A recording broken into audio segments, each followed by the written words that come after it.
好多人都唔知12月7號就係大雪㗎啦。正所謂大雪一碗湯，臭臭唔使慌。佢飲起身咧，椰香味十足，並且清潤得嚟又冇負擔。咁呢碗湯究竟係咩湯呢？嗱，下邊嘅詳細做法啦，你哋點讚收藏起身㗎啦。首先我哋準備30克嘅生腰果。嗱，煲齋湯咧，生腰果啊一定係少唔到嘅，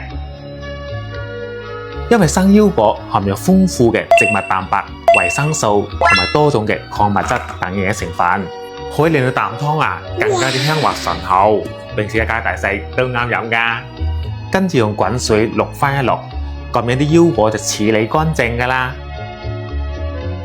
然後我哋喺大碗度加入沙參15克、玉竹10克、南北杏各10克、無花果6粒同埋雪梨乾30克。好多姊妹話屋企冇雪梨乾點算呢？嗱，我哋咧可以用新鮮雪梨切成舊塊睇得㗎，佢係唔會影響口感同埋效果嘅。然之後我哋用支缸水將佢哋全部清洗乾淨。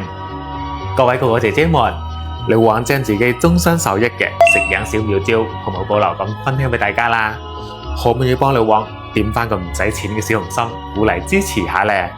唔該晒大家啦，祝你哋身體健康，合家幸福。重點嚟啦，呢啖齋湯好唔好飲呢？靈魂搭配啊，就係呢個海椰王噶啦。跟住我哋用溫水浸翻佢1粒鐘左右，煲湯更容易出味。嗱，每次我煲齋湯嘅時候呢，好多姊妹就問老王啦，咁我哋喺邊度去買到啲平靚正嘅海椰王呢？咁今日老王啊，就將佢放喺視頻嘅左下角鏈接噶啦。我哋需要煲湯或者做零食嘅姊妹啊，都可以睇睇噶。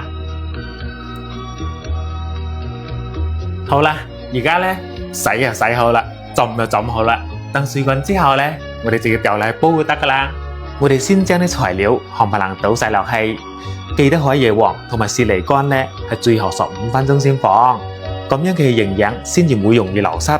跟住大火煲滾之後呢，轉翻最細火，慢慢煲佢40分鐘，剩低15分鐘啦。我哋放埋啲海椰王同埋雪梨乾落去繼續煲。好，夠鐘啦，大家睇下，哇，煲到出晒味㗎啦！佢入口清甜又滋潤，並且精華都完全喺晒湯度，啖啖都係香味啊！老婆，海椰王齋湯煲好㗎啦，過嚟整啖先啦。哇，更正啊！真係濕水棉花，冇得彈，正啊！嗱，學識嘅姊妹啊！嗱，點讚收藏起身，煲俾屋企人嘆下啦〜